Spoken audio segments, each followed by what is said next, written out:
안녕하십니까. 지금부터 한우 사육기간 단축을 통한 경영 우수 농가 조사 내용에 대해 말씀드리겠습니다. 조사 내용에 대해서는 조사 개요, 조사 농가 분석 현황, 우수 농가 사례, 유형별 종합 분석 순으로 말씀드리겠습니다.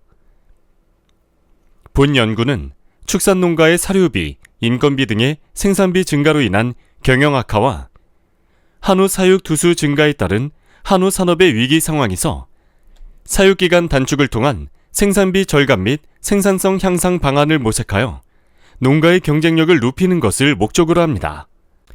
이에 사육기간을 단축함과 동시에 우수한 성적을 나타낸 농가의 사례를 조사하여 노하우와 공통점을 모색하고 홍보함으로써 한우 농장의 생산성을 향상시키고 동시에 온실가스 배출량을 감소시키는 것을 목적으로 하고 있습니다. 본 연구의 범위는 2020년부터 2022년까지의 성적을 바탕으로 유형별 유전 능력, 급여 프로그램, 사육 환경, 출하 성적 및 두당 수익성 등을 분석하였습니다.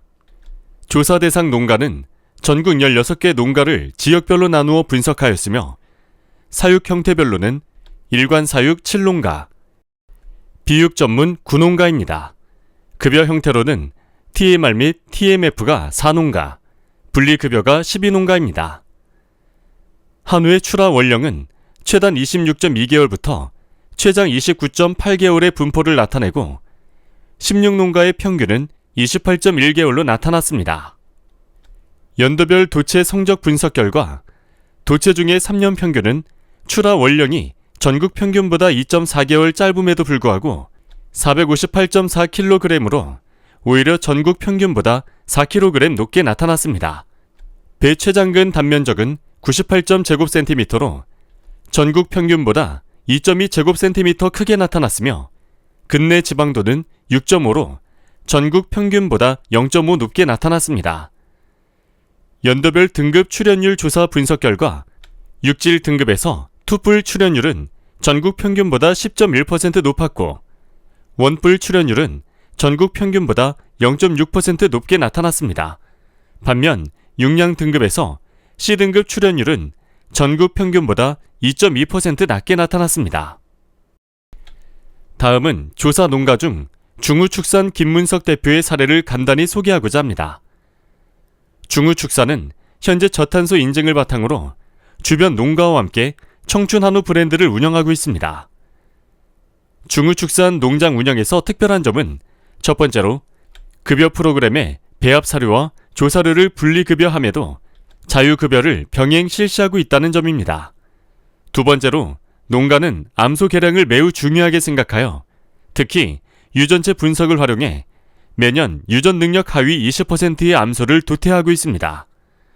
또한 자유급여를 통해 최대 섭취량을 유도하고 깨끗한 바닥 관리를 통해 섭취량을 유지하여 생후 23개월령 출하, 거세 후 18개월 사육을 목표로 하고 있습니다. 이러한 꾸준한 분석과 노력을 통해 우수한 송아지를 확보하는 데 최선을 다하고 있습니다.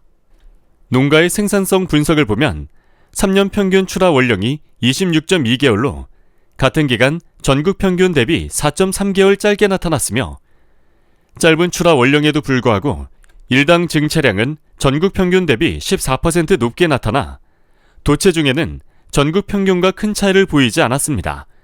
반면에 근내 지방도는 전국 평균 대비 8.3% 높게 나타났습니다. 원뿔 출현율은 전국 평균과 비슷한 수준으로 기록하지만 높은 근내 지방도의 영향으로 투뿔 출현율은 전국 평균 대비 11.2% 높은 성적을 나타내었습니다. 성적 분석 진행 후 이러한 생산성 차이 결과에 따라 2020년도부터 2022년까지 3년 동안 농가의 거세 비유구 두당 수익성 분석을 진행하였습니다. 2020년에는 농장이 4,550,000원, 통계청 평균이 3,084,000원의 소득을 기록하였습니다. 2021년에는 농장이 4,271,000원, 통계청 평균이 3,527,000원의 소득을 기록하여 농장 소득이 통계청 평균 소득보다 높았습니다. 2022년에도 농장이 3,808,000원, 통계청이 2,275,000원의 평균 소득을 기록하며 농장의 소득이 계속해서 더 높은 것으로 나타났습니다.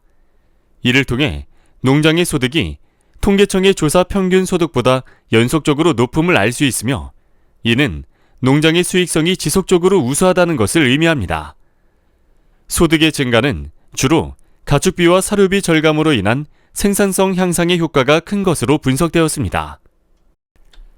다음, 번식 후 유전 능력 분포를 보면 계량적인 측면에서는 도태 선발의 영향으로 농장의 번식 후 유전 능력 분포가 높게 나타나는 것을 확인할 수 있었고, 특히 같은 기간 출하 후의 유전 능력 차이를 통하여 암소 개량의 차이를 확인할 수 있었습니다. 중후 축사는 개체의 분석 및 관리뿐만 아니라 깨끗한 우사 외부 환경, 쾌적한 바닥 관리, 내부 환기 관리, 급수조의 꾸준한 관리를 통한 깨끗한 물 공급을 유지하여 관리를 잘하고 있습니다. 사양, 개량, 영양 관리의 각 전문 분야 자문 및 분석을 통해 농가는 현재 섭취량 극대화를 위한 자유급여를 실시하고 있으며, 철저한 사양 관리와 암소 개량을 통한 하위 20% 도태 프로그램을 잘 진행하고 있습니다. 향후 도체중 증가를 위해 비육 전기에는 조사료 제한 급여가 추가로 필요할 것으로 나타났습니다. 개량 관리는 선발과 도태를 적극적으로 실시하고 암소 개량을 바탕으로 우수 송아지를 생산하여 고급육 생산 및 조기 출하의 기반이 되는 것으로 판단되었습니다. 영양 관리는 일반 농가 대비 약 2개월 빠른 유혈 거세 실시와 충분한 조사료 급여를 통한 사료 섭취량 편차 최소화, 생균제의 안정적 적용으로 나타났습니다. 이와 같은 형태로 전국 16개 농가의 사례를 조사 및 분석하였으며, 다음은 유형별 종합 분석 결과에 대해 말씀드리겠습니다. 먼저 조사 농장에서 출하된 소에 대한 유전 능력 평가 결과를 사육 형태에 따라서 분석한 표를 보시면, 전체 일반 사육 농가에 비해서 근내 지방도의 경우는 128%, 등심 단면적은 약 132.8%로 높은 유전 능력을 보여주고 있습니다. 이를 통하여서 사육기간 단축에 있어 가장 중요한 근간은 우수한 유전력을 가지고 있는 송아지 확보임을 볼 수 있습니다. 개량된 우수한 송아지를 확보함에 있어서 외부 입식 농가 유전 능력을 조기 선발 도입하는 것이 중요했었고, 일관 사육 농가의 경우에는 암소 개량을 통해서 지속적인 개량과 우수한 능력을 확보하는 것이 중요했습니다. 전국 평균보다 약 38% 높은 유전 능력을 확보했던 우수한 사례 농가, 특히 일관 사육 농가의 경우에는 약 51.85%가 높았던 결과를 보였습니다. 이 결과는 암소 개량을 통해서 또는 외부 입식하는 개체의 경우에 조기 선발과 도입을 통해서 우수한 혈통을 가지고 있는 유전 능력을 확보하고 있는 개체를 선발했다고 볼 수 있습니다. 향후에는 송아지 경매 시장에서 개대수를 포함해서 유전 능력을 표시할 수 있는 것들이 의무화되거나 유전체 분석 결과를 게시하여 소비자로 하여금 안전하게 우수한 유전력을 가지고 있는 개체를 선발, 도입할 수 있는 방법을 제시하는 것도 중요하다고 볼 수 있습니다. 건강한 송아지를 입식하기 위해서도 유전 능력은 상당히 중요합니다. 그 이유, 우수한 개체를 어떻게 선별할 것인가 하는 부분에서 보면 외부 입식 농가의 경우에는 체형이 크고 건강한 송아지 위주로 입식했던 결과였으며, 일관 사육 농가의 경우에는 생시 체중과 이유 체중을 중요시했습니다. 그러기 위해서는 분만 전후의 사양 관리, 특히 임신 후의 사양 관리와 분만 전후 혹은 이유기, 스트레스 없는 사양 관리 또는 개체별 이유 프로그램을 적용함이 상당히 중요한 결과를 보여주고 있었습니다. 아울러 거세 시기에 있어서는 일반 사육 농가에 비해서 약 1개월 내지 2개월이 빠른 결과를 보였으며, 외부 입식 농가의 경우에는 입식 당일 또는 당월에 거세하는 향후 거세 시기를 조율함으로써 고급육을 생산하는 기초를 제공했습니다. 일관 사육 농가의 경우는 약 6.5개월령의 거세를 실시함으로써 일반 사육 농가보다 1개월 내지 2개월 빠른 거세 시기를 제공하는 결과가 향후의 비육 효과, 특히 근내 지방도의 높은 결과를 초래했다고 볼 수 있었습니다. 일반적으로 사육하고 있는 환경을 분석했을 때 외부 환경, 특히 넓은 사육 환경, 쾌적한 바닥 관리, 음수 관리, 환기 관리가 상당히 중요함을 볼 수 있었습니다. 충분한 급여 또는 사료 섭취량을 어떻게 유지할 수 있는가 하는 부분에서 깨끗한 우사 환경 관리, 특히 사조 관리가 상당히 중요함을 인식하고 있었습니다. 높은 사료 섭취량을 유지하기 위해서는 1일 3회 이상의 사료 섭취 또는 밀어주기 또는 비질하기 등 특별한 사료 섭취량을 유지할 수 있는 개체 관리 또는 관리 프로그램을 적용하고 있었습니다. 환경 분석한 공통적인 결과를 보면 가장 첫 번째가 우수한 바닥 관리에 있었습니다. 특히나 밀사 방지라는 사양 관리를 통해서 바닥을 관리함으로써 소들이 휴식할 수 있는 안전하고 스트레스 없는 환경을 제공했던 결과였습니다. 특히나 두당 평균 약 12.5평방미터 이상의 사육 공간을 제공함으로써 쾌적한 환경과 스트레스 없는 환경, 유전 능력을 최대한 발휘할 수 있는 환경을 제공했다고 볼 수 있었습니다. 다음으로는 급여 프로그램과 관련된 차별성을 분석한 결과를 말씀드리도록 하겠습니다. 평균 약 28개월령에 출하했을 때 일반적으로 한우 사용 표준에서 제시하고 있는 프로그램보다 농사료의 경우에는 약 8.8%, 조사료의 경우에는 약 4.5%의 절감 효과가 나타났습니다. 특징적으로 비육전기 때 일반 급여 프로그램 권장 프로그램보다 높은 농사료 섭취량을 보여주고 있었습니다. TMR 급여의 경우에는 약 15kg 이상의 높은 섭취량을 유지할 수 있는 환경을 제공하는 프로그램들을 적용했습니다. 농가에 따라서는 삽입 단계별로 에너지 단백질의 추가 공급을 통해서 그 소가 가지고 있는 유전 능력을 최대한 발휘할 수 있는 영양소 공급을 체계화시켰다는 차이가 있었습니다. 일반적인 프로그램보다 사육기간 단축을 통해서 약 28개월에 출하했을 때 TMR 전체 섭취량의 약 9% 정도의 절감 효과가 나타난 결과가 결국은 경제성 생산비 절감의 효과와 부합하는 것이라고 볼 수 있었습니다. 종합적으로 급여 프로그램을 분석한 결과를 보면 첫 번째는 육성기 때 반추위를 극대화시키기 위해서 조사료 섭취량을 높였다는 부분입니다. 외부 입식 농가의 경우에는 입식하는 시기도 1개월 느림에도 불구하고 육성 기간을 약 한 2개월까지 연장함으로써 육성 기간의 골격 반추 발달을 촉진했습니다. 일관 사육하는 농가에 비해서 분리급여의 경우에 TMR을 사용함에 있어서 양질의 조사료를 충분히 섭취할 수 있는 급여 환경을 제공했다는 차이가 있었습니다. 비육전기 섭취량을 극대화하는 측면에서 본다면 일반적으로 분리사육하는 농가의 경우에는 전기 포식 때 농사료 섭취량을 극대화시킬 수 있는 방법으로 근내 지방도를 높일 수 있는 전략을 취하고 있다는 부분입니다. 배합사료의 경우에는 1일 3회 이상의 급여 횟수를 증가시켰으며 또 사조 청소, 모아주기를 통해서 최대한의 섭취량을 제공할 수 있는 환경을 제공했습니다. TMR 사육 농가의 경우에는 15개월 이후에 약 15kg 이상의 TMR, TMF를 안정적으로 섭취할 수 있도록 환경을 제공했습니다. 그러기 위해서는 골라 급여하기 또는 골라 밀어주기 같은 여러 관리 형태를 차별화시킬 수 있는 것을 적용됐다고 볼 수 있습니다. 이런 종합적인 프로그램들을 비교했을 때 일반 사육농가의 경우에 비해서 사육기간 단축된 농가들이 평균 약 12% 정도 높은 일당 증체량을 보였습니다. 사료 요구율을 계산했을 때 일반 사육농가 전국 평균은 약 10.47kg의 농구사료 섭취량이 요구가 되었고 우수한 농가의 경우에는 약 9.37kg으로 약 1.1kg의 사료 요구율이 낮은 결과를 보여주고 있었습니다. 이러한 결과를 보면 일반 농가가 동일한 결과를 보이기 위해서는 약 12%의 사료 섭취량 증가가 필요합니다. 실제로 12%의 사료 섭취량 증가를 위해서는 사육 환경, 유전 능력, 반추위 발달 등이 이루어지지 않으면 불가능하다고 볼 수 있었습니다.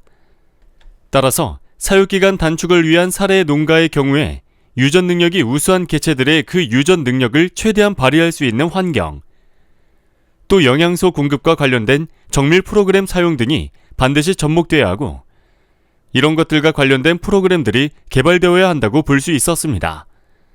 다음으로는 생산성과 관련된 부분과 같이 견주어 볼 수 있는 탄소 배출량, 온실가스 배출량을 비교해 보겠습니다. 전체 16개 농가의 평균은 도체 1kg당 약 12.1kg의 온실가스를 배출했습니다. 농가별로는 11.7kg에서 13.4kg으로 차이가 나타났습니다. 전체적으로 보면 일반 사육 농가보다 약 8.7%의 온실가스 배출량을 저감하는 효과를 얻었습니다. 특히나 비육 전문 목장은 8.5%, 또 일반 사육 농가는 9.1% 탄소 배출량을 저감하는 결과를 나타냈습니다. 이 결과는 개량도나 유전 능력의 향상에 의한 결과와 부합한다고 볼 수 있었습니다. 원풀 이상의 출현율, 등심 단면적은 TMR 급여 프로그램을 적용하는 농가의 경우에 약 14.9%로 C등급 출현율이 4.7% 낮게 나타났습니다. 원풀 이상의 출현율의 경우에는 약 3.5% 정도의 높은 출현율을 보였습니다. 급여 형태별로 탄소 배출량 또는 경제 형질에 대한 출현율, 원풀 이상의 출현율을 비교해보면 전체적으로 약 8.7%의 탄소 배출량이 감소했음에도 불구하고 특히 배합사료 구간에서 약 9.3%로 높은 탄소 배출량을 저감하는 결과를 얻었습니다. 이상의 결과를 본다면 탄소 배출량의 경우에는 배합사료 분리급여 농가의 경우가 더 높은 탄소 온실가스 배출량을 저감한 결과를 나타내었으며 경제 형질에 있어서 원뿔 이상의 출현율, C등급 출현율, 등심 단면적의 결과를 보면 전체적으로 TMR 급여 농가의 경우에 배합사료 분리급여 농가보다 조금 더 우수한 결과를 보였습니다. 유형별 종합분석 결과의 요소로서 2020년에서 2022년까지 약 3년간의 도체 성적, 도체 평균 수치 가격으로 결과를 평가하고 농가별 두당 수익성을 분석한 결과를 보여주고 있습니다. 전체 도체 중 원풀 이상의 출현율, 등심 단면적 등 경제 성질과 수치 가격을 비교했을 때 전체 수치 가격은 통계청이 2022년 발표한 두당 약 67만 8천 원의 수익성에 비해서 비육 전문 목장의 경우 약 1.8배의 수익성이 증가한 결과를 나타냈었습니다. 일관 사용 농가의 경우에는 통계청 결과 2022년에 비해서 약 1.5배의 두당 수익성이 높은 결과를 보여주고 있었습니다.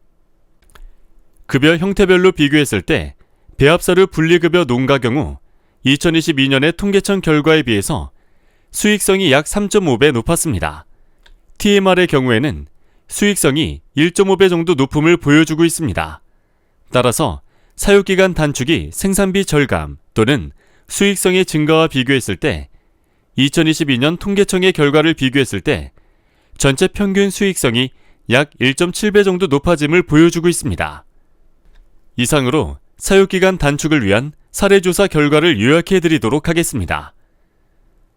우선 사육기간 단축을 위해서는 첫 번째, 유전 능력이 우수한 송아지를 확보하는 것이 중요했습니다. 개량을 통한 유전 능력 확보, 특히 일관 사육 농가의 경우에는 번식 개량을 통해서 유전 능력을 확보하는 것이 중요했으며 비육 전문 목장의 경우에는 유전 능력이 우수한 개체를 조기 선발하는 방법을 도입하는 체계가 구축되는 것이 중요했다고 볼 수 있습니다.